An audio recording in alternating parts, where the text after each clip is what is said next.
once, you know, you're just tiny. And when you go together, you are force. Every Ukrainian has someone on the front line. Fresh slice of bread, dunk in the water and sprinkled with sugar. And this was our favorite dessert. Then you take a breath, go to work, provide for the family, pay the taxes, and carry on being, you know, useful for the society. Your family of 5 children in a village survived just because they dig a hole in the forest, hit the cow. You run until you can, and then you run as long as you, when you can't, you just have to. I think it's a challenge for my generation. We have to save Ukraine. Right, very warm welcome, Jenny Kluchko, author, journalist, founder of Ukrainian Jenny Meets, fantastic podcast, and I was privileged to be a guest. No, thank you very much. A huge delight to have you here, and actually, particularly because the one criticism of what we do is we look at this from a military perspective, very objectively. And spending some time with you, it's fascinating to get an insight, I think, into more what's actually going on the ground, the people impact. So can we start off? First of all, huge welcome for being here. So happy to be. Thank you for inviting. No, great. But 2 years, we're over 2 years into this war now. We've reported a lot about what's happening on the front line. Ukraine's a huge country. How are Ukrainians managing? What's morale like? What's the sense of optimism, pessimism? What's that sense on the ground? Well, Ukraine is the country of brave and strong people, because living with Russia for hundreds and hundreds of years, we learned how to survive. Otherwise, Russia would swallow us, or this Russian bear 100 years ago, and probably nothing Ukrainian would be left by now. Ukrainians holding up. The spirit, the morale is very high and strong. And on the way to our meeting today on the podcast, I was in touch with the guys who go in across the line and making rattles then. So I was asking, how's the morale? How's everything? And it's very high. No matter what, sometimes it's tougher, sometimes it's easier, but people do, that's quote, what we're supposed to do. But we report, there's a lot of reports going around that are probably ill-informed, because the regular attacks against Ukrainian energy infrastructure in the winter, it's really cold and making it even worse. Hundreds of thousands of casualties on the front line. We never hear the actual numbers, but Ukraine is losing its sons and daughters, and you know some of the people who've fallen. That must be incredibly difficult to stomach, day in, week in, month in, years in. How on earth do people sustain themselves? Well, it's a bleeding wound. It's something you have to live with for a very long time. It was like 24th of February, never ending. It's always there. And you're absolutely right. The power cuts, the difficulties, you know, recently my picture editor, he lives in Kiev. So we were managing between those cuts. Sometimes he had like only 4 hours, and we were trying to make sure the program is ready, and he managing other things. It's tough. But what Ukrainians are good at, they're very creative. You have power cuts. Okay, we know what is it, EcoFlow. You making us freeze, okay, we will find the way to warm up. And it's not just on the individual level. It's cafes, restaurants, they keep working, they opening new, they creating something unbelievable. And especially if you go, or when you go to Kiev, you will feel yourself, this is a crazy vibe. You never, and anywhere in the world, you will feel so alive like in Kiev. The life is just, you know, it can be any minute. It could be air raid attacks, it can be explosions, and people, you know, it's devastation, anger, and sorrow, but it makes you angry and stronger. When I hear about some devastations, you know, in Kiev, like recently it was explosions in Children's Hospital, Ohmadit, and you could see those cancer kids just outside, and how many died, or the surgeon who covered himself during the heart surgery of a child. And when you're in Ukraine, you just feel stronger, angry, and you know what to do. You need to help those who need, you need to do your way, and you keep fighting. When I am in London, I feel helpless. I feel absolutely, so weak. I can't do anything. So that's why I go so regularly to Ukraine to keep, you know, this energy of life so strong in me. I mean, Being you away get harder. energy when you you visit. absolutely. You pick up the energy. Absolutely. Being here, I feel very sorry for those Ukrainians who can't go. You know, I'm lucky in a way being a journalist and having this opportunity and find a way to negotiate with my husband and sort of find the way for my child to sort of managing it. We had issues on that side. And going without those trips to Ukraine, I feel like a plant without water. I'm just drying out. I'm dying without. It's So my... you describe Ukraine as though it was a country that was actually ready for war. Do you know... Because of the nature of the people and maybe the history. Yeah, and especially being with the Russian Empire. And I know it's not a historical podcast and we looking at other sides, but if you just have time and go through historians, which books are available, and you have a look, this fight for being Ukraine, for being independent from Russia, it's been for centuries, and it's way to survive, and this, you know, this stamina, it's part of our identity. So yeah, in a way, we sort of, otherwise we would never be here as Ukrainians. Before we start, I asked Sean a question. So we're just going through how we'd have a conversation with you, and one of my questions was, when Russia attacked, why did Ukraine decide to go to war and defend itself? And Sean said, well, that's a stupid question, isn't it? You get attacked, you fight back. I said, well, not necessarily. There might have been a discussion, you know, we're going to lose a lot of people. Maybe we just give in. But obviously that was not in Ukraine's nature at all. No, otherwise we wouldn't be Ukrainians. You see, Russia, it's not just something for the land. Putin wants Ukraine without Ukrainians. He hates everything with the language, with culture, with our spirit, you know, and we have a lot of that. You know, while in Kiev there was book printing, or our Ukrainian princesses were married to France or Sweden or any other, Hungary, European countries, there were Moors were the Kremlin today. So we have strong identity. We have our culture, which we're very proud of, and we're ready to fight, and we will fight, and until it's all done and we live in peace and happy again. Can I pick up that because you talked a little bit about you've been in this country now for 13 years, haven't you? But how painful it is to be at a distance. But there are literally millions of your country men and women who've had to relocate away from the front line, some people into Europe, many people into Poland. It must be incredibly tough for those families. You know, in one lens is, yes, but at least they're safe. But you described it as not being able to do anything about it. Must be incredibly frustration if that core spirit of the Ukrainian spirit that wants to eject Russians. What can you do from a distance? Well, every Ukrainian is a volunteer. They donate, which is very important because war sucks a lot. It's never enough money, never enough resources. Support in any way you can. Every time when I go to Ukraine, if you could see my suitcases, I always travel light, 5 to 3 suitcases. And it's not my shoes or dresses. It's all the teas, coffees, some snacks, socks, shoes for the front line. Because my cousin, he's on the front line, and I was helping him from the very beginning. I mean, he's professional soldier. He's been for war since 2014. But again, you know, you always need uniform, you always need those things. And last time I was in March, and I brought them, you know, because it's cold, and on the front line you don't always have access to hot food. So I brought them a lot of Japanese soups, you know, instant. So, and I was going to visit him, but I had to film in Kiev. So I sent the picture. So this is curry, you mix with water and you have curry. This is Japanese soup, you do it. This is porridge, you know, and this is and on every level. Someone can crowdfunding and load the lorries and send that to the hospitals. You know, because volunteers, people who work in the hospitals, they ask, for example, we're running out of coffee for the soldiers who arrived just recently, you know, with injuries.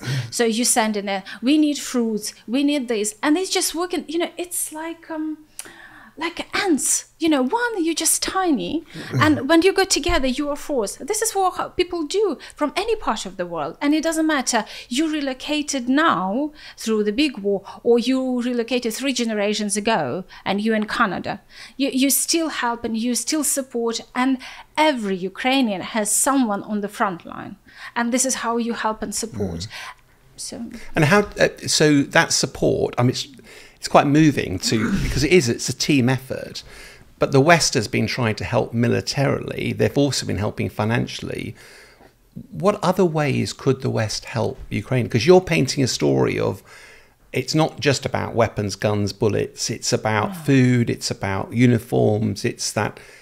What else can the West be doing to help morale? Because it's not just about military equipment, it's about sustaining a nation, it's the hope, it's the spirit, it's the courage. Absolutely. You know, there's this very good aspect of this war, because the West, on government level, on individual level, been absolutely amazing. Unprecedented open homes for Ukrainians in the UK. I was shocked when the program was introduced, and I saw how many people were in the newsroom where I used to work, the British TV. They invited mothers with children, and any way they could. My husband, colleagues who had a country home or guest home or anything, they offered for Ukrainians to use and set up. So that was amazing. I was moved, and I felt so lucky living in this country where people on the same page with such strong spirit. So they did already a lot.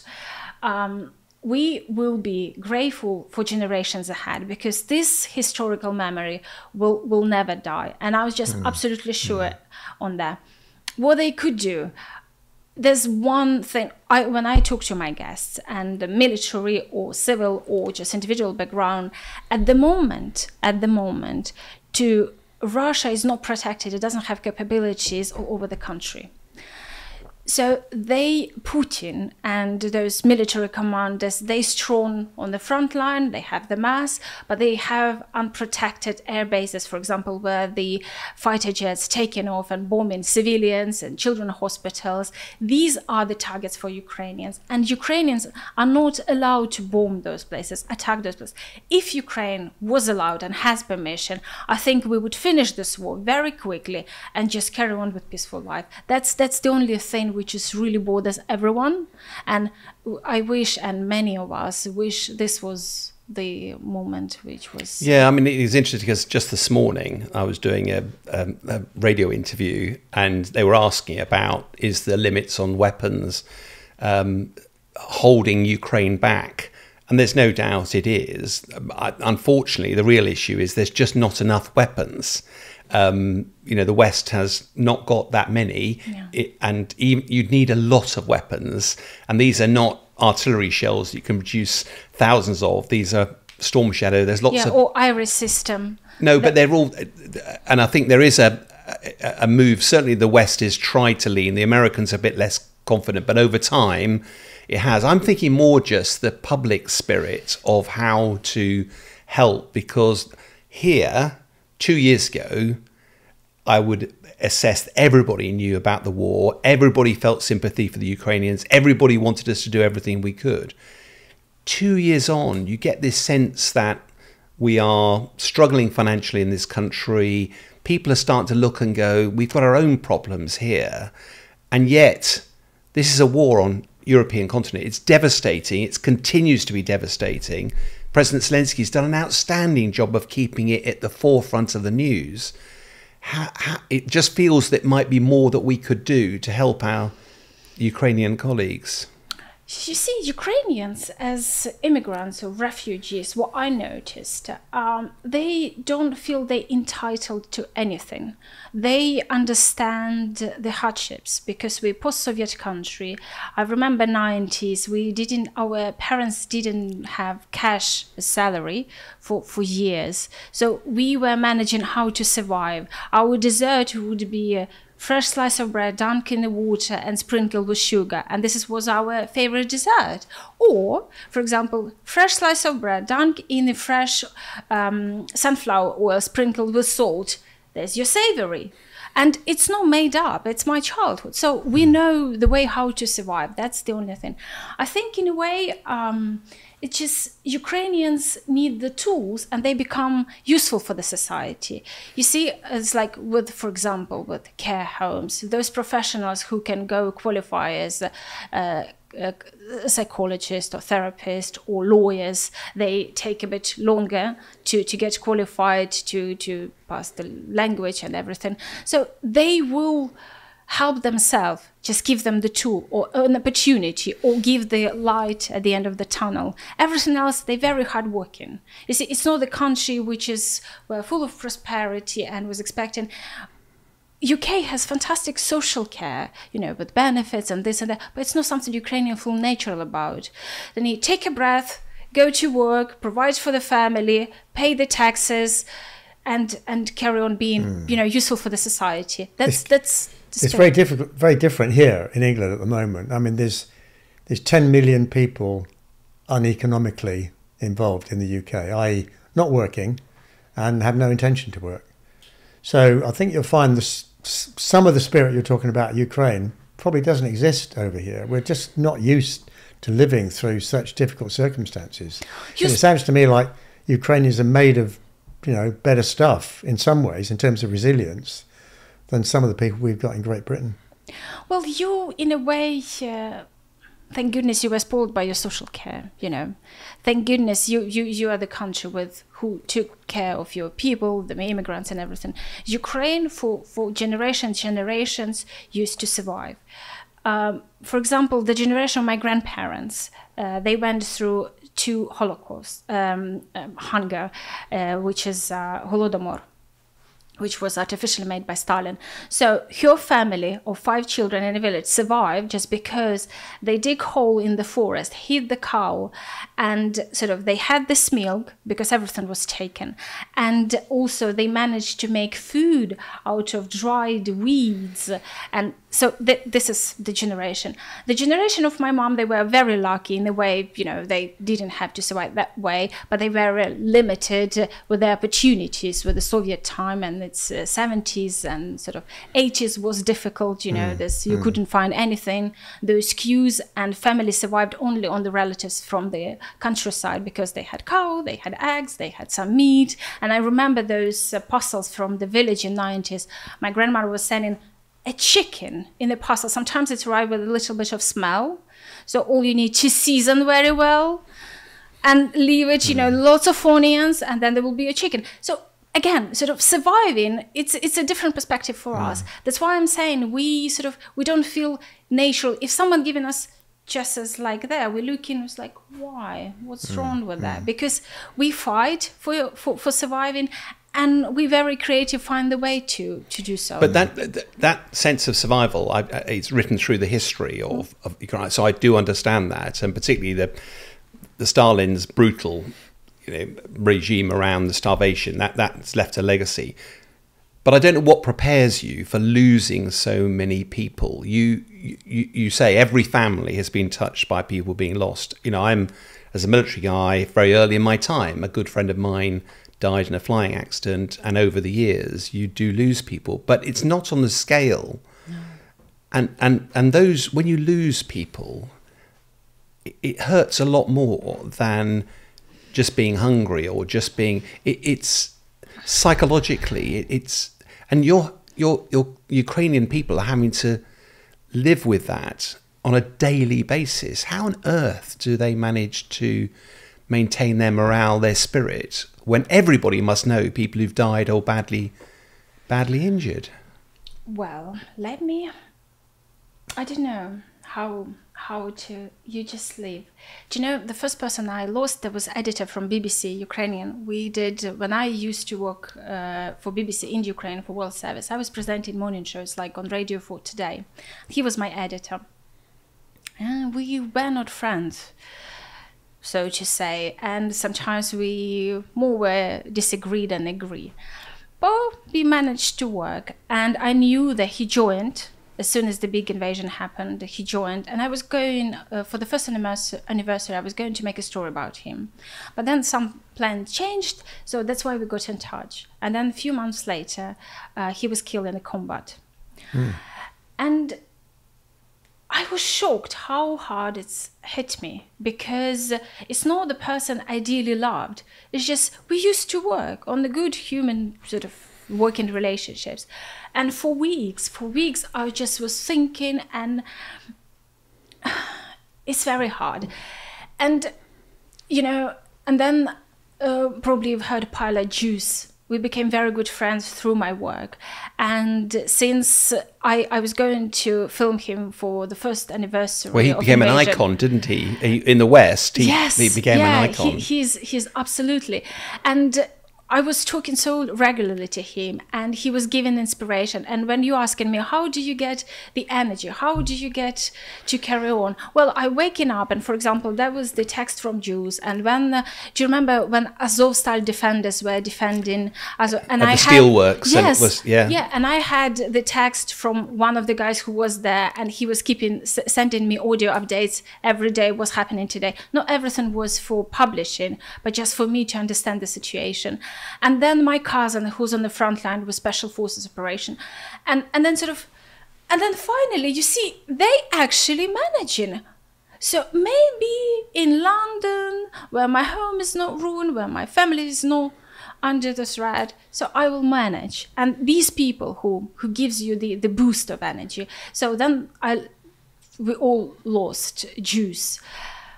It was very hard, because there was someone who was regularly, you know, in contact, and I don't know, it's just, you don't have right to give up.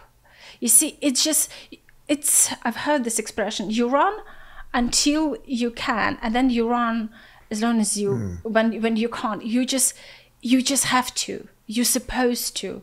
The people there, it's much harder for them. How many lost children, civilians? How many lost their husbands or wives? And they still carry on. They find the way, they find eventually the joy. So it's from my individual perspective. But when you're saying about a country, when you, or if you go to Kiev, I'll take you to a few churches, a part of their beauty and history and everything. Any time of the day, any church, you will go there, and there will be a funeral. And when I in Kiev, and I always lit up the candle, because we have this tradition. You lit the candle for health and wealth of your family, people you care, and for those who passed away. So there are two types of candles. So when I'm in Kiev, it's like daily or every other day, it depends on schedule, but quite often I go to the church, the nearest one. It depends on which apartment I'm renting to stay. And there's always the funeral. Once, you know, there are people who are famous, or they have media profile.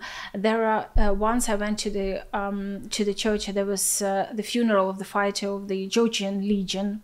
And I stayed there, and I paid my respect. I have no idea his name. I have no idea about his life story, but I'm so grateful he sacrificed his life. And one of the last ones, the St. Michael's Cathedral, it's my favorite one. It's the blue one. And you've probably seen it many times, because when Boris Johnson came, there's the blue, and yes. President Biden. It's not that big than on the video, but it has the special feeling.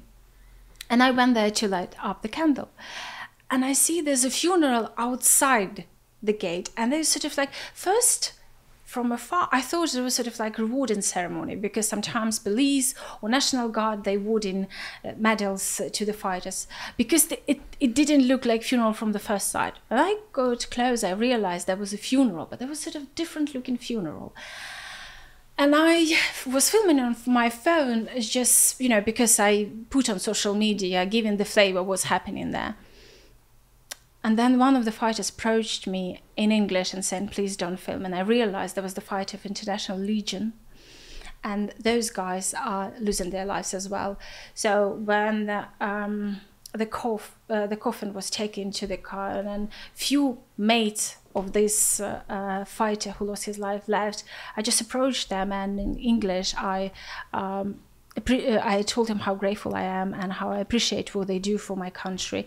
And you know, it's just at least you can do. But it's a huge price. So you have a daughter. Yeah. I've got sons. And I can understand why, when we spoke before, you want safety and security for your family. So watching the nation's young men and women fight and lose their life. I love my two boys more than anything in the world. And the pain if they were, one of them or both of them was to die, it's hard to imagine, yet Ukrainians are going through that every single day. Yeah. It's very difficult to see how you can sustain that over the years without that having a profound impact. But you can't give up. No. You can't give up. You overcome, there's a pain will always be with you. You see, there's always will be wound of people whom you lost. Sometimes you feel stronger, sometimes you feel, but you have to leave. You can't give up. They sacrificed for us to carry on. They were fighting in the front line to prevent the front line coming to Kiev. Those people were fighting for me to have an opportunity to go back to Ukraine, to save Ukraine for me. And of course, it's always there. And you know, I just answering your question, realized there are music bands which fighters join army and they keep fighting and writing music. I can't listen to them. I just can't listen to them because it's absolutely destroying me in pieces, and I wouldn't be able to put it together. I mean, yeah. Absolutely, yeah. It the things, you know, it's there's pain inside of you. You know, it's like having a limp. When you're limping, you keep walking. You don't stop walking because you're limping. You still. But you have the pain all the time. Absolutely, yeah. And there's always, you know, for my podcast, I was interviewing this singer. He's the leader of Anti-TRHE band, and he was on the front line, and he also was doing cooperation with the Ed Sheeran. So that was quite interesting. I can't listen to his music. It absolutely breaks my heart. And I had to take a few days to recover after talking to him. Because when you're talking to someone who is the same pain as you are, it goes backwards, forwards. And it's difficult to maintain with your daily life when you feel that way. So you talked about the ability to carry on. Now, obviously, if you're at the front line, you're a fighter, that's really important. How important is it for the families who are back home surviving? How important is it for them to be positive and to keep on? Does that reach the war itself to motivate people? You just find the joy of you see, there's something happened, like I mentioned, the attack on a children's hospital, or you lost a friend or a relative, and obviously you're falling apart for a short period of time. Then you need to keep yourself together, because we Ukrainians, are similar to British, we have fantastic sense of humor. And you probably have seen it on social media through memes, and anything happens and you have hundreds of thousands of memes there.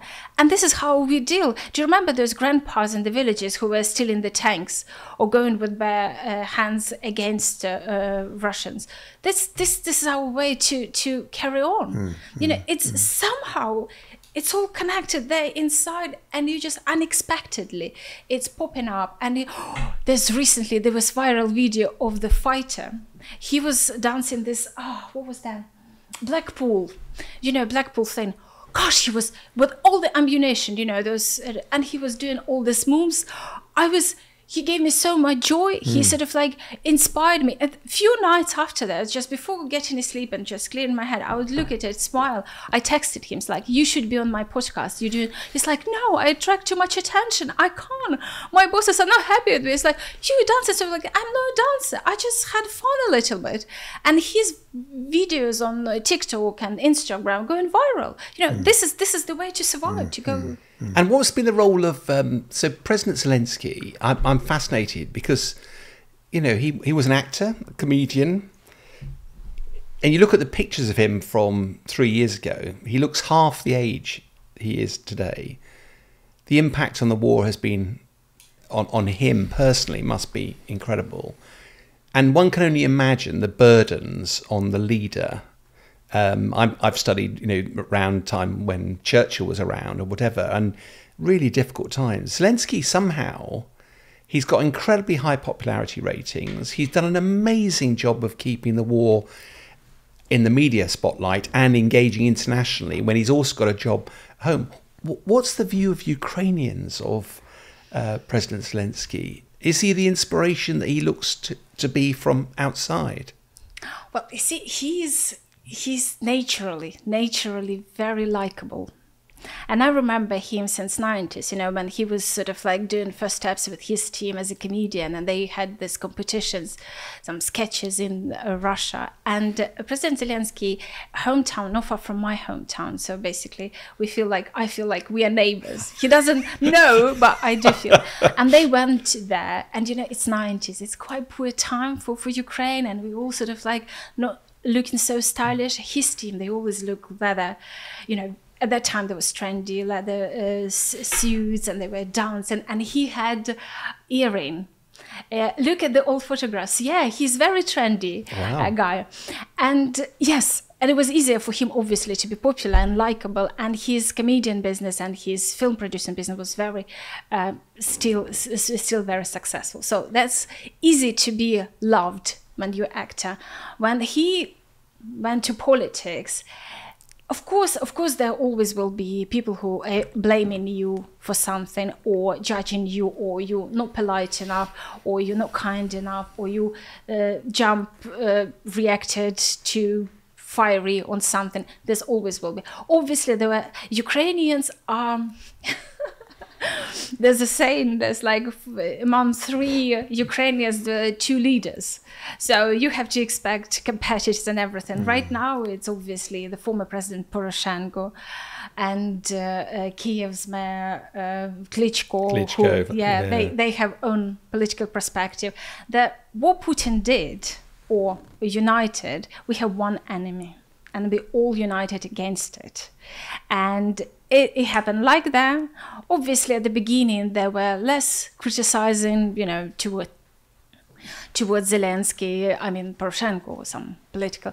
But you see, on overall, he's a great leader. And Ukrainians had orange revolutions, had revolution of dignity. So if they don't like someone, they know how to let know. So there's one thing. At the moment, we have the war. Discussing Zelensky and his presidency and everything we will do after the war. At the moment, we have the enemy, we have to act, we have to win, and then we'll have political discussions. And what do you think is going to happen at the end? Politically, I mean. For Zelensky? Yeah. Well, it's hard to say. You see, I met him, and he made me very proud, because recently there was Blenheim Palace European Summit. I was there, and I was with the Ukrainian team. So this little room, and where Zelensky meeting different leaders, and you are with a few journalists there, and there's obviously his big guys like head of President's office and the minister and Zaluzhny, our new ambassador. So I had a flavor to see them and dynamic between them. What I was surprised to see, you mentioned Zelensky looks very tired. And I thought, oh my goodness, he's going to be so weak and so tired. Because that's exactly what I see on television. Yes, he's tired. Yes, he looks exhausted. But he feels so strong. I don't know how he manages and where from, but he feels so strong. And, you know, when the protocol things happening, so you're not allowed to talk to the president. You're allowed to stand there, film, and bugger off. and then again. So because he had about 6 meetings, I think they managed 5. The 6th one was cancelled. So there was like quite intensive work. But the Danish journalist, he dared to ask President and Zelensky immediately, he alive, he this, he that, you know, he has natural reactions, he has natural humor. And no matter what I sort of seen myself, no matter how he was tired or busy or complicated, it was quite an important event because he signed 2 security agreements, so that was important. And he was very much involved in some sort of military discussions. And he's just, yes, we're grateful, yes, this, yes, that. And also there were a few other things. For example, my cameraman, he knows Zelensky from life before politics. They did a documentary, and he met him on this documentary studio where Zelensky came to voice over the whole documentary. And there was, you could see clearly his look in... it's like, yeah, and I saw, and my cameraman saw exactly in the moment when Zelensky figured out who was there. And my cameraman showed the picture when they met. So my cameraman was wearing a t-shirt, don't be afraid, be Jewish, something like that. Sort of, you know, Zelensky heritage, his Jewish heritage. So there was like, you know, those things, and you can see how he's joyful no matter what. I mean, I, as a journalist, had experience with other presidents, so I'm grateful to Zelensky for me not to feel embarrassed for him. But, did you speak to him yourself? Me? Yeah. Not yet. No, okay. I wasn't allowed. I had sort of like, I had the plan, but the 6th meeting was cancelled. It's like, oh. Yeah. So we had a war in Britain many years ago, lasted 6 years. Did you? And Winston Churchill led us through the war. Now, a lot of people think that we won the war largely because of him. A lot of people don't think that. But he was well liked during the war. The war finished. There was an election, and the nation voted him out, which is just completely unbelievable that the very man who a lot of people felt got us through the war, not just in terms of standing up against Hitler, but also all the other conversations with the Americans and so on. Not all positive, but there was a general feeling. And yet the first chance the public got, they got rid of him. Now, I couldn't possibly forecast what will happen in Ukraine. But obviously, you know, when the war is over, there will be an election, I guess.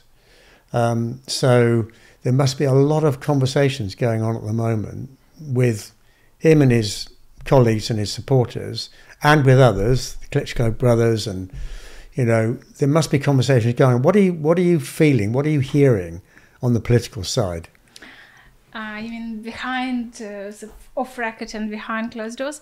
Well, obviously his office trying to, they monitor the rating, and they trying to keep the most popular person in the country the only one, and not spread the popularity around. Obviously that's their job. Yes, there are such, and especially, you know, when there are heroes sort of like rising in among the Ukrainians, so they're watching it, and if they can influence, they try to.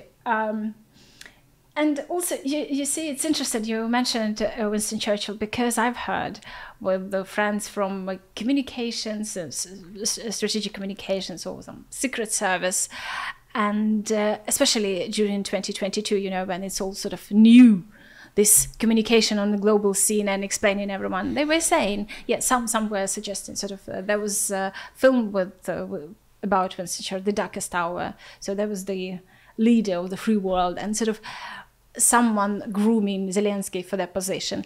If it is so, then did it more or less well, you know, because you can see his voice or his interview, it sort of has influence, and people like to listen to him, and he can manage that. You see, he knows where to laugh, what joke to say, and how to impress people. But this is sort of his natural talent. Probably the election, yeah, it is a hard, it might be a hard moment for Zelensky if he's going to be blamed for everything, or people angry and frustrated and tired. But what I find interesting, though, because if you by mentioning Churchill, I mean, without, this isn't a history lesson, but in the First World War, Churchill made some dreadful mistakes, but that helped him probably make more measured decisions come the Second World War. President Zelensky's not had any of that apprenticeship in military side. So things like when General Zaluzny, it was time for him to move aside. Now, that's not unusual in war. Generals get tired, they get stuck, you need a fresh set of eyes. General Syrski now in the chair. That, for me, was a really powerful message of how mature that President Zelensky was, that he was able to manage that. Whatever happened behind the scenes, I don't want to know, but you need that to be seamless. You need it to be, the focus is the war, not on the people. But if it's time to move them around, Zelensky has to be the man to do that. He seems to have, without an apprenticeship, he hasn't had that, and yet he seems to have done an outstanding job from a military perspective. What I was interested, therefore, was how he was viewed by the people of Ukraine, because it's the people who are suffering. It's the people that are paying a huge price. It's the people that are seeing their sons and daughters, coming back either injured or potentially not at all. And therefore, it must be very difficult. And that's why these years aging on his face, incredibly difficult. And he's living with a target on his chest. Yeah, which is hard, probably. Yeah. Yeah, you see, it's... I think you're absolutely right. When, especially many people in captivity in Russia, for example, Azov fighters, and Russia is not very keen to exchange them. So and I've heard how difficult the process, and it's also very tricky because you can't give up the names of people you really want to get. So in order to negotiate and sort of like get to your aims and objectives. Do you know what I'm thinking about it, of how Zelensky sort of connecting with people, nevertheless, those hardships, because it's not just the war hardships, economic hardships and losing homes. I think what he does well, he doesn't disconnect from the war. How often you will see him on the front line? He goes there, he meets guys, he sees things, and he does all the selfies, and on the petrol station goes and buys this Ukrainian hot dogs. They're so nice. Oh, this first thing is as soon as they cross the border. Hot dogs. Hot dogs. Hot dogs. Oh, yeah, okay. And it's just like anywhere you travel in Ukrainian petrol stations are so amazing. It's honestly, it's just another. You wouldn't touch a hot thing. dog in any service station in this country. Well, that's something you have to travel not by train but by car, crossing the border, and have the experience, because they are different and they compete in. So I distracted. Zelensky, when he comes to the petrol station or meeting people, in the shops closer to the front line, they go and make selfies with him. And these people suffer the most. So it's, he involves in war as much as he can. But he always wears that. I mean, he's always in his combats rather than turning up in a suit. Absolutely. Most leaders would be travelling jacket and tie. Yeah. He's not. And it's a really powerful tie that ties him back to his countrymen and women, isn't it? And he's wearing Ukrainian-made clothes, which is another thing. When Russians, they destroyed this factory which is making clothes, and I found out that as actually the top generals in Ukraine army, and Zelensky wearing from that factory. So it means a lot. He's not trying to buy or get, do you remember Putin on one of the gatherings or rally was wearing extremely expensive winter coats? That's right. He was on the screen. He was talking to everybody, and they showed this hugely expensive coat. Yeah. And Zelensky doesn't do that, But he is officially, legally, didn't steal anything. Official millionaire, through his filmmaking business. He can afford that, and no one can blame him for it. He doesn't do it. So I think there are a lot of moves that helps to maintain this connection with people and understanding support. Still, when the war ends, it will be different. There will be a proportion of the society that will forget all that and will focus on the bad things. There will be opponents who will spend a lot of time raking up stuff. So I based on history, I mean, I don't know the guy, but I agree with everything Sean has said. You know, That's what he's done.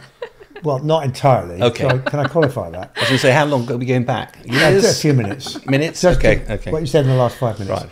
Is that okay? Yeah. Yeah, it's quite incredible how he's managed to hold it together and be on the world stage, which, you know, was a completely brand new experience, as Sean said. Nonetheless, based on history, and, you know, it's pretty strong history in the UK, when the war ends, it will be different. So he must be, if he's got any sense at all, there'll be lots of things going on behind the scenes to get ready for that moment when there will be an election, and all these other people who've, in a sense, put their head above the parapet already to say, we're in the ring. Do you think he'd be worried about that at the moment, though? I mean... I do, yeah. Yeah. I do, yeah. It's a very British approach, isn't it? Yeah. Yeah, I'm not sure he... Well, I'm not worried, but I think he'd be thinking about it, yeah. Why wouldn't he? I would be. Yeah, but I spent a year in Afghanistan and in Kabul. And when I came back, I looked aged and drawn because it's 24/7. It's, you know, you can't get away from it, and it's not the same as President Zelensky, but you are in a war zone. You see some dreadful things along the way, and you do live for the moment a little bit rather than looking way into the future. One of the things I think will be the question how this ends, and you're the subject of our podcast today rather than me, but there is a question about how it ends and the compromises that might need to be made in order to bring the war to an end. And they may make President Zelensky's legacy very, very difficult, that grand statesmanship. That's the only thing I can think that, and we're not there yet because, you know, as we're sat here in the studio, Ukraine is in the middle of day 9 of an offensive into Russia. Kursk, yeah. Yeah, change. Do you get any feedback from Ukrainians? Because there's some people here going, "This is reckless. It's a risk," and there are some people going, "Thank goodness." Did you see the memes on Twitter? That's Ukrainians' reaction. And you said, you know, you wait when you and I spoke last week. I want to see a Ukrainian flag in Moscow. Absolutely, yeah. Do you know, that's my favorite meme. When there's sort of like two photographs, there's a Ukrainian service soldier with a flag on Kremlin. Kremlin is on fire. And Zelensky said, "I said Crimea, not Kremlin." That's my favorite. Great. You see, it's, yeah. So I love that sort of with the Kursk, and I'm watching it carefully because it's sort of like it hurts me to see the losses. And just last night I saw Ukraine lost one of the colleague of yours, pilot. He was the commander of escadrille and quite young, 27 or something like that. And it hurts me because I understand that guy's sacrifice. He was on a task and he didn't make it. At the same time, you probably didn't notice because you need to speak Russian or Ukrainian.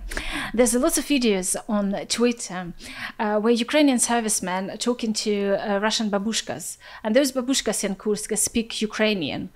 And Ukrainian servicemen's like, "Oh, you speak Ukrainian?" It's like, "Yeah, but I'm not Ukrainian." But this is how they speak. Well, I'm not saying Ukraine is going to leave those territories, but historically, Kursk, Belgorod, it's all Ukrainian ethnic citizens. Sort of through many years ago, but they still keep the Ukrainian language, traditions, with all those bits and pieces. So when those servicemen on the video, they're like, "Oh, you speak Ukrainian?" It's like, "Yes." It's like, "Slava Ukraini, glory to Ukraine." And those babushkas, they got lost. It's like, "Slava, Slava Ukraini."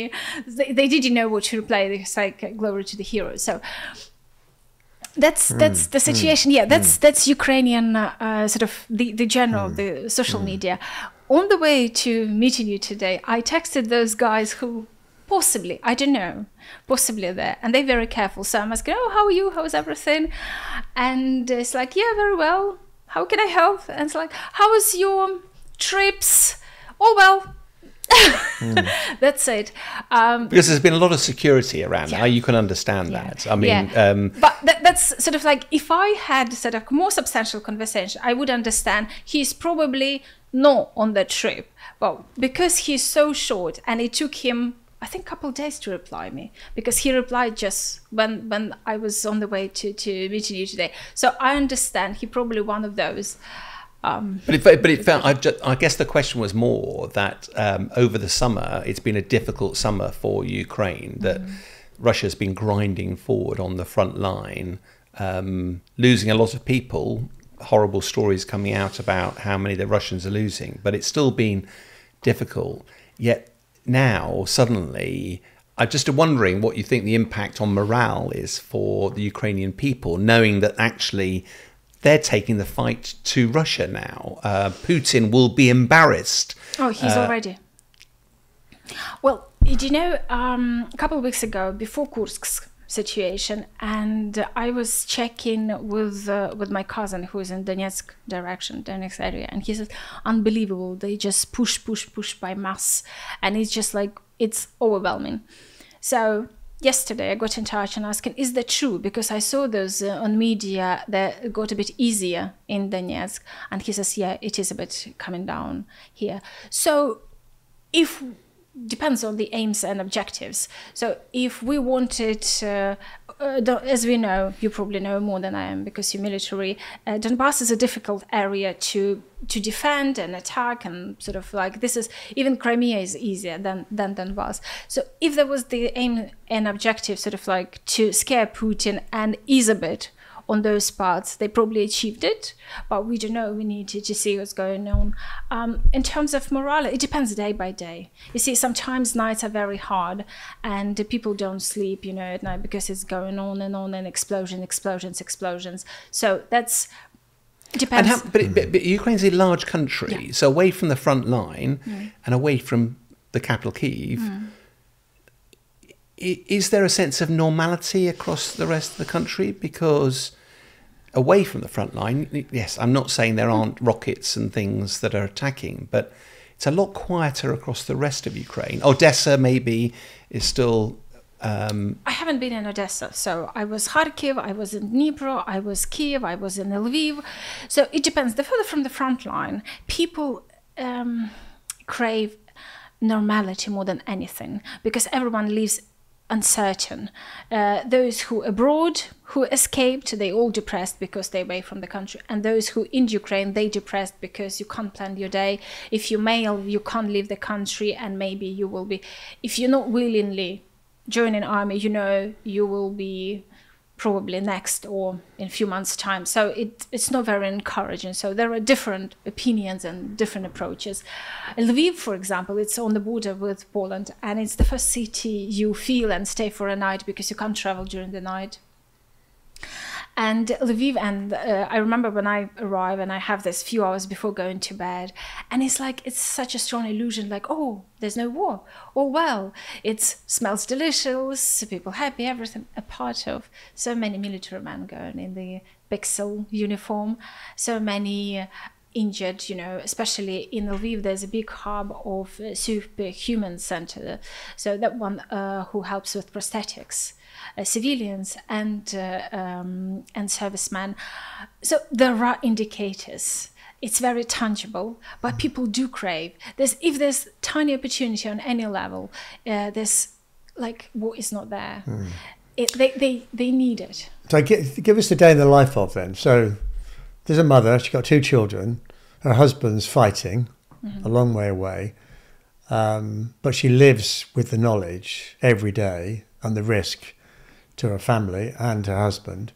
What's that day look like in terms of normality, food, routine and so on? Well, first of all, it's normalization of presence of the air raids, possible bombing, and if there's a signal or your app on the phone, for example, you during your interview or you having a meeting or anything, and one child at school and the other child is in nursery, you obviously you're waiting confirmation the children are already in the shelters and in terms of husband who's on the front line, the very important thing for women like that to have this plus, you know, because military men, they don't write text, so you're asking, are you okay, how are you, and all you receive is 2 pluses, plus, and there's a song I actually listen to the music of Ukrainian band. So it's And plus means? Plus it means all okay. Okay. So this is how a military man sort of, you know, if you contact some officer for interview or anything, can we do this or that?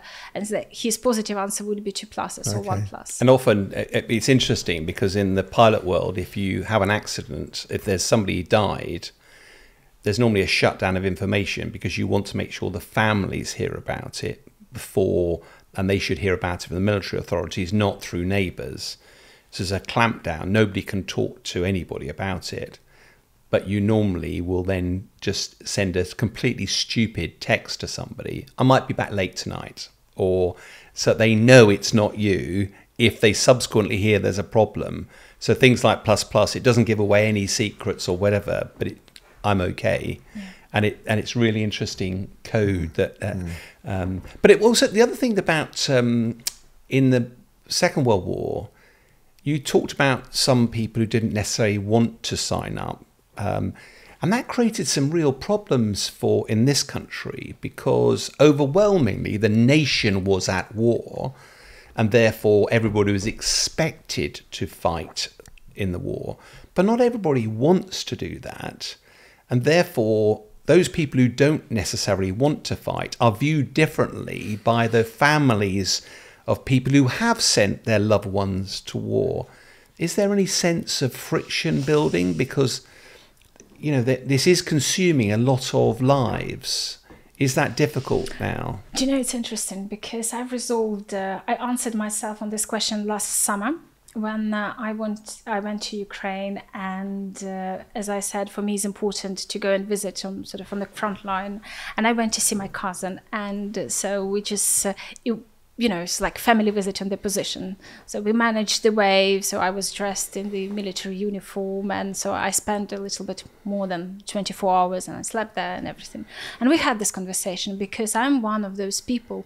Actually, I myself think, I mean, my husband wouldn't agree, that I'm sort of like, I see if there's the time when Ukraine ran out of men, I would rather join the front line than allow Russia to occupy there. So maybe it's the challenge for my generation to do so. I can't imagine. I mean, I've never been prepared or anything. So returning to your question, and we had discussion with my cousin, he's commander of his unit, and I was like, they should be in the war, everyone should be in war, and we should be fighting because this is how it should be. It's our country, our children, you know, needs a future. And he said, no, not everyone should be at war. They should be useful there. We here, but the only thing they shouldn't forget that we are here for them to be useful there, because they need to work, they need to pay taxes, because we need money, the country needs to survive. If you have strong Kiev and strong Lviv, you will have strong front line. Yes, there are people who not willingly or dreaming themselves on the front line, or artists, or some journalist man, you know, many joined army, but many don't see themselves with a weapon in front of tank or on their tank. Yeah, there's sort of like it is a very tricky moment, and because nobody wants to. I mean, I don't think anybody wakes up wanting to fight. Nobody wants to die. No, and you know, people often criticise military for being warmongers. You know, and you fail to understand that if you've served in the military in the last 30 years. And you've seen the impact of war, the last thing you ever want to do is go to war. But what you want to do is be the most credible deterrent to stop our nation's enemies fighting. Nobody wants to go to war. So I have every sympathy that not everybody will want to fight. But given the price that people are paying as families, as you say, that team effort, I suppose, is a very interesting way of looking at it. Everybody plays their part. Yeah, it's one of those strong emotions in Ukrainian society, because there's a struggles on everyday life, normalities. We discuss children, have they made to the shelter? Are they safe while the missiles in the sky? And of course, if your husband on the front line and your neighbor go in to have barbecue, of course you feel not very sympathetic to those, or your husband been injured and lost his limbs, or in the hospital and somebody else buy new cars and enjoying. Of course, there are those cases, but it's not significant. And of course, it is upsetting. And I remember when I was talking my podcast with the British legionnaire who fights for Ukraine, and I asked him, he was driven all night from the front line for us in the morning to talk. So covered in dust. You don't see this on the video, but he slept last time a month ago. Amazing guy. And we speak and I say, how do you find Kiev after? And especially, you know, you don't have time for adaptation. You're through the night driven, 9 o'clock, knock, knock, ready to talk. And he says, yeah, it is upsetting. It is. And of course, there's a feeling needs to be more appreciated, need to be more supporting. But again, there's a conflict because for your mental health, you need to create your little normality. Everyone has own normality. For someone, normality just have dinner with the family. For someone to go and buy a new car, even if it's your last savings, and maybe your car will be destroyed tomorrow by the wreckage of the missile. But this is what you keeps going. Everyone sees differently. So obviously, dinner with the family may be upsetting for those who lost ones. Dear loves one. A new car or flashy car which bought recently would be upsetting for someone who gives the last money on donations, supporting army and everything. So of course those things exist, but this is sort of, we're all different. I mean, your passion for Ukraine is pretty obvious and deep. Do you feel, and you do get over there, but your home is now in England, do you feel that actually you ought to be spending more time there? Do you feel you want to spend more time there to be a part of it? In Ukraine? Yeah. Well, that's why I'm going there. And I try to go every 2-3 months. Right now is my family situation, it's just I have to postpone. But on first occasion I go there. Because it's a situation is like if your loved one in the hospital and you need to be there to hold the hand. Or I don't need anything from Ukraine. I just want Ukraine to be there. Be healthy, be well, develop, be seen well. It's enough for me. Anything I can do, you know, if as a journalist, I do my part. If there's the time to join, I know it's probably for you sounds naive and ridiculous, but it's something I'm thinking about because it is very important for me. And I think it's a challenge for my generation. We have to save Ukraine. We have to do our best. Because living under Russia, it's losing everything which we inherited through generations. Yeah. I mean, Putin has just stolen an area of land in the southeast. He's now got a land corridor to Crimea, to the peninsula. I don't know, it's 10-15% in area of the whole of Ukraine. A lot of people have been displaced, I don't know, 1.5 million.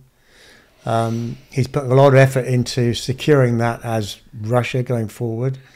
How do people feel about that? How has that been reported in Ukraine? Because it's pretty devastating, isn't it? Well, it is. There are some... It depends. You know, Putin just lost Kursk region. And who knows how many he will lose by the end of this week or next week, and we don't know. There's one thing. Of course, it is devastating, and especially, you know, there's little villages. If Ukraine lost or gained village, you know, it means a lot for us because it's not just the land, it's people who live in their village. It's elderly, it's probably some ill relatives who decided not to go, or family with children who are always under attack. And as you probably seen, what does it mean Russian occupation, how they have this filtration camps and forcing people to have medical care, forcing them to accept Russian passports. So it's not very easy. It's very hard. Of course, it hurts, but again, it's something you have to deal with. It's not what you choose, what you would choose for yourself or for your life, but something you have to deal and get on and do your bit. Can I just return to your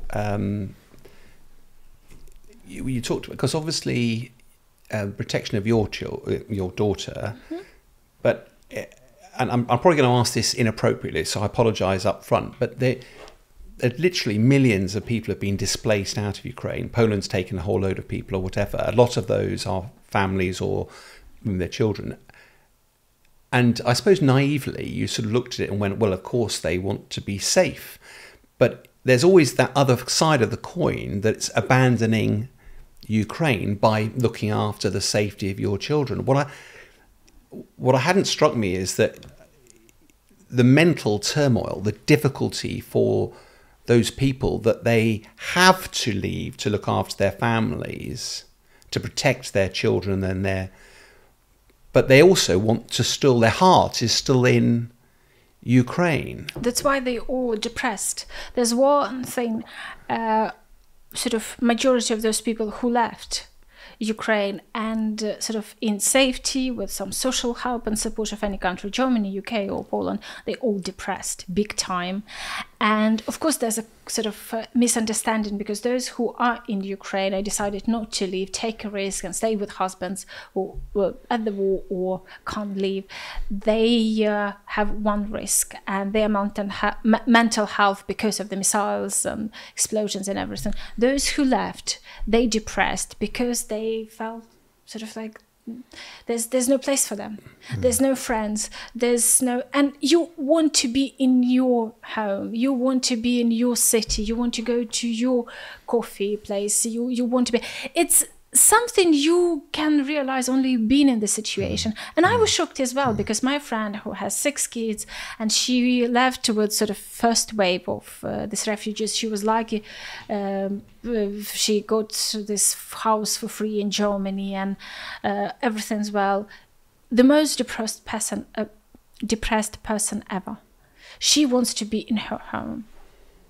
And that's it. And you know, it's those challenges you have to deal, and you wouldn't be able to calculate it in advance. You think, oh, this is the best option for me and for my family. No, UK is very strict with their visa situation. So at the moment, those Ukrainians who came with these homes for Ukraine, their visa is very limited.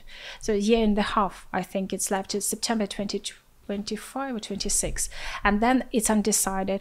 I know British government, they did research into see intentions of the people, but I also know the British government is looking what Ukrainian government wants to do. Do they want to return their people, or they want them to stay away? So I think it will influence on those people who actually stay on this visa, Homes for Ukraine, and have access to benefits. Those people, there's a large number of people who arrived on this visa, but they switched into visa skill worker visa. So they don't have access to the benefits, but they can work, and they sort of can prolong and integrate into society, becoming legal through legislative process. So the situation is very uncertain, and I suspected we're going to discuss it, and I asked similar in this on social media group. Ukrainian moms in the UK is very active group, and everyone depends on the life situation. One woman said, my life standards were so much higher than I have here in the UK, but here I stay here with my kids because question number one, their safety.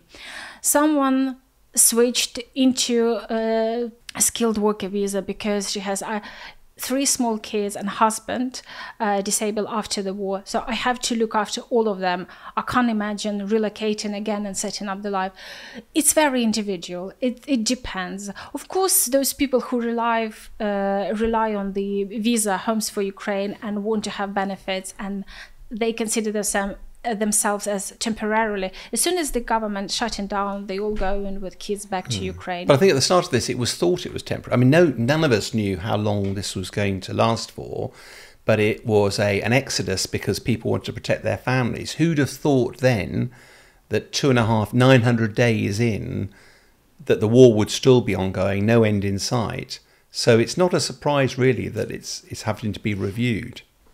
Yes, of course, because immigrants in any country, especially now when the economics is not doing well, and it's issue number one. And I noticed in the UK there's first topic to speculate for politicians, and I know how many dozens of thousands of people in a waiting list for social homes. So UK is struggling itself with own people. Of course, it is difficult to take immigrants or refugees and carry all this together.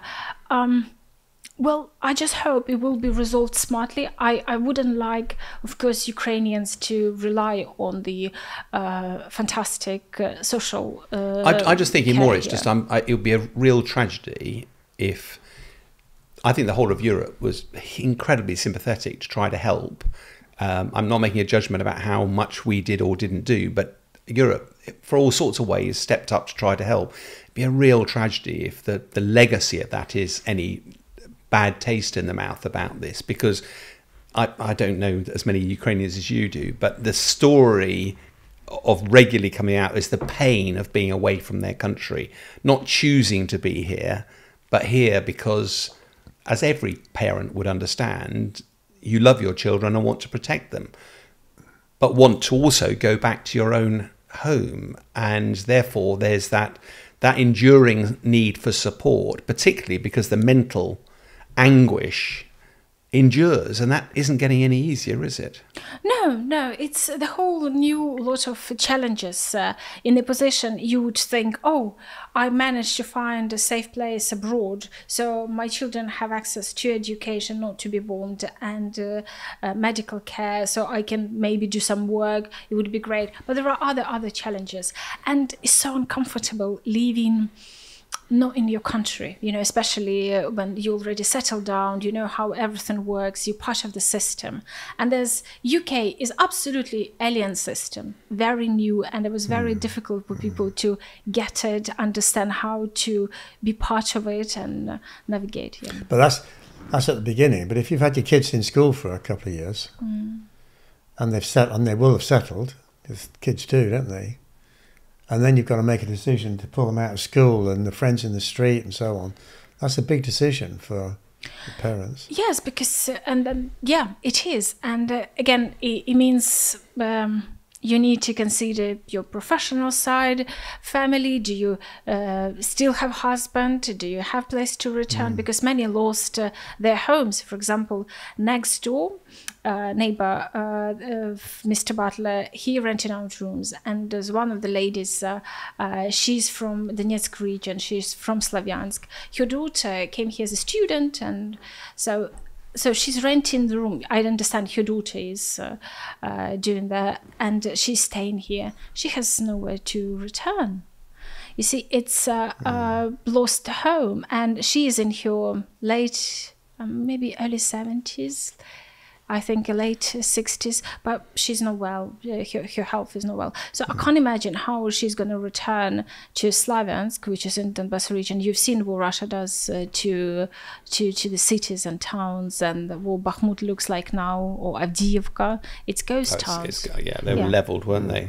So it all depends. But I know, for example, many people, young people from Kharkiv, who managed to left at the beginning and returned Kharkiv, they don't have chance to hear the air raid signal.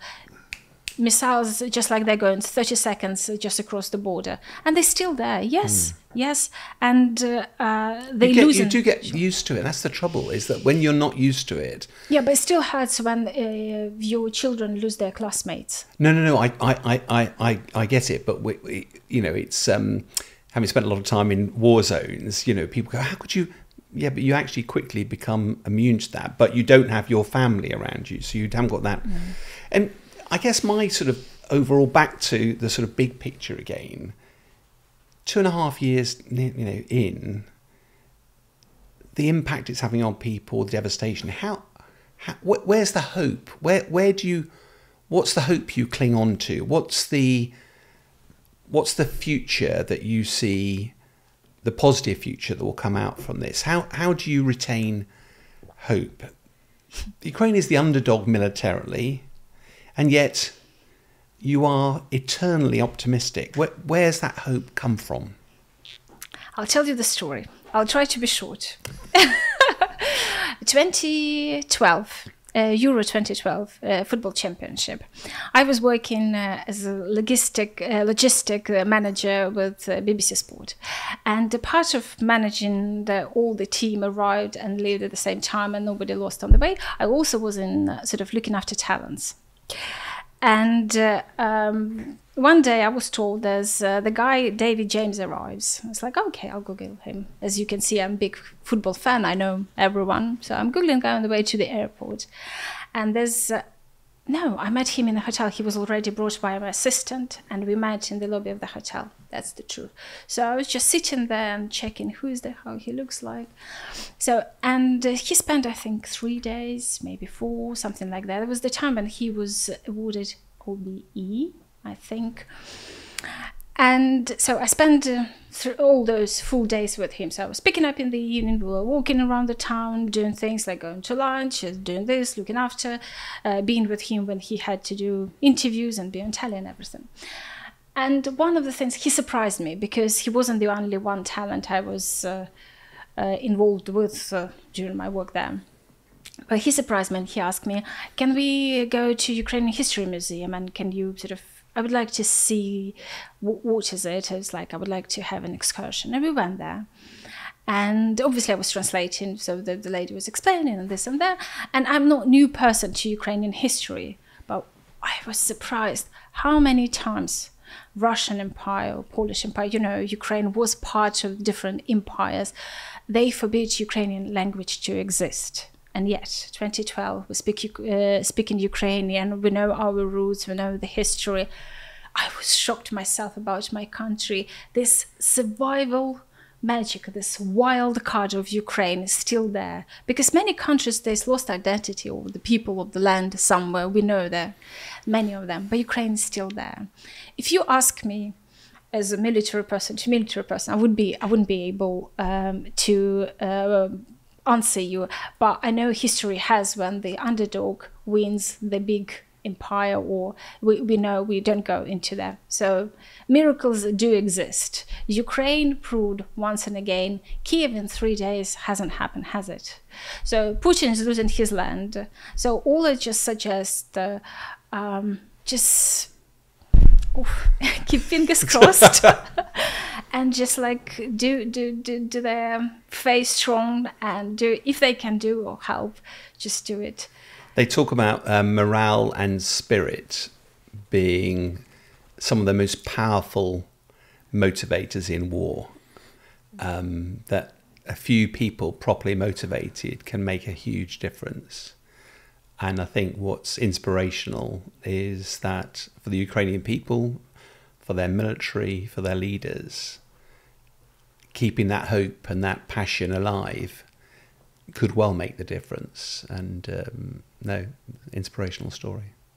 People, they can't predict when the war will end, but it will end. And there would be people planning what's going to happen next. The poverty in Ukraine is pretty bad. Some numbers say 50%. If you use the same numbers, the definition of poverty in Russia. The GDP per capita is very low. It's almost like Bangladesh. So economy doesn't look good. 8 million people was an estimate I looked at, have gone away. Are they going to come back? It's going to be a massive... The effort to rebuild Ukraine and keep the culture and the strength is going to require the same amount of determination and belief as it took to enter a war and sustain it to the point we are today. What do you think about the future? Well, I was listening to your question and it reminded me of the stories from my grandma, because I grew up on stories about Holodomor and war and occupation, because the village, it's central, sort of south of Ukraine, where my family is coming from. And she told me first they were occupied by Germans, then they sort of came liberated Soviets. Those were fascinating stories. And she was mentioning about rebuilding, because Stalin sacrificed Ukraine, and especially when the Soviet army was withdrawn from Kiev, they were exploding a lot of historical places. Khrushchev, the main street, was destroyed absolutely to pieces. Yes, there's a lot of work ahead. We've been through this. As a country, we went through war, horrible war, lost so many men. I remember Grandma was saying there's like two men in the village, and how there was the competition between the girls to get married or having a child from somebody's husband. So there are lots of stories going on. Yes, rebuilding. It will require lots of money. It will require lots of hard work, probably lots of pain, probably the challenge for everyone. But do you know the Ukrainian anthem? It sounds "Ще не вмерла Україна," and it means Ukraine hasn't died yet. Okay. So that would be my answer to you. Ukraine is a wild card. Yeah, we've seen it. Yeah. It's also, I mean, on the positive side, I do think there are a couple of things. One of which is you look at Germany at the end of the Second World War, was devastated, yet grew to become one of the most powerful economies in Europe. I'm pretty sure that there will be international investment. How you solve the security issue is a different question, not for now. But part of it will be the resilience of the people to want to rebuild. And there is also a positive story around that says your history, your Ukrainian history, has been the country that other people just keep invading. And it's almost felt you've just had to be survivors. It might be the future actually is a proud and independent nation that is master of its own destiny because it's paid such a huge price for that freedom that it values it in a way, rather than just being individuals surviving, that actually it forms that pride, what it means to be Ukrainians in this new world order. So I'm a bit more optimistic about the future. It's getting to that future that I think is, it's a chapter of a book we haven't written yet, or hasn't been written yet. I just do a little comment about that. Many Ukrainians talk about Ukraine's future after the war as a European Israel. You have to be strong and sophisticated militarily and being always ready to fight back. And this kind of discussion was going on, and that's why Israeli speakers or military experts are so popular in Ukraine, because Ukraine sensed this probably similarity. There is a big risk, and the risk is that Ukraine will owe a lot of money. The debt it will owe to other countries, especially America, will be high, and there will be people and industries who will want to exact a big price for the support to grow Ukraine back. And part of that price might be ownership of the $15 trillion assets that sit within Ukraine. I think that would be a really bad thing. But of course, if you're on the weak side of the table negotiating and you're desperate to build, then, you know, money speaks. I only hope that when the masters of Ukraine's future destiny actually get together, they trade hard and at least make sure that 50% of every deal retains ownership in Ukraine. Otherwise, ownership on a lot of things will go to foreign nationals. And, you know, there's a lot of talk about this at the moment. I don't like it, but I think it's going to require a lot of smart determination in Ukraine for people to say, no, we owe you money, but we're a strong nation. We've got fantastic assets. So we are going to own part of this going forward. We need your help, but you're not having it all. Well, yeah, let's hope for that. Do you know this joke about Ukraine and land? I'll try. It's supposed to be funny. I'm not the best person to do so, but just give you the sense, how do we care about our land and own our bit?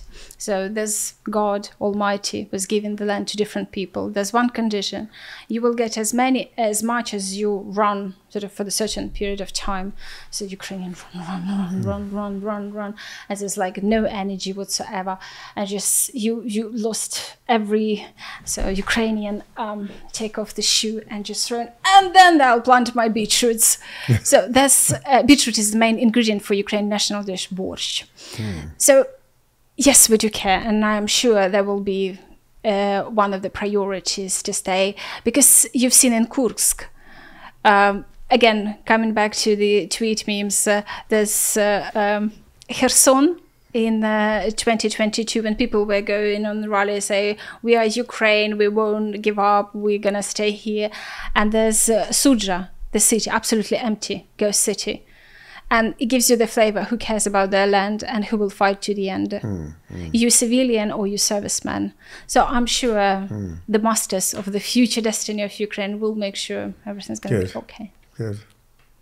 Well, on that note, Jenny, thank you so much. It's been quite refreshing because we started off with certainly one of my major failings is that you look at these things from a purely military perspective, and there is a huge human dimension to this. So thank you, great privilege to, and I hope this will be the first of a few, because I think inevitably this isn't going to end anytime soon. I don't think, and it's been an invaluable perspective into the minds of what makes Ukrainian families and the population think. So thank you. Thank you for having me. It's been endless pleasure. I enjoyed very much. But let's see what your viewers going to say, because it's your territory, and if they're happy with this perspective. It was my pleasure. Maybe you could say cheerio in a rounded way in Ukrainian. You mean goodbye? Yeah. Or just say thank you and whatever, Slava Ukraine or whatever. Something in Ukraine for us. Ukrainian. Дуже дякую. Все буде Україна. Thank you very much. Ukraine will prevail. Fantastic. Thank you.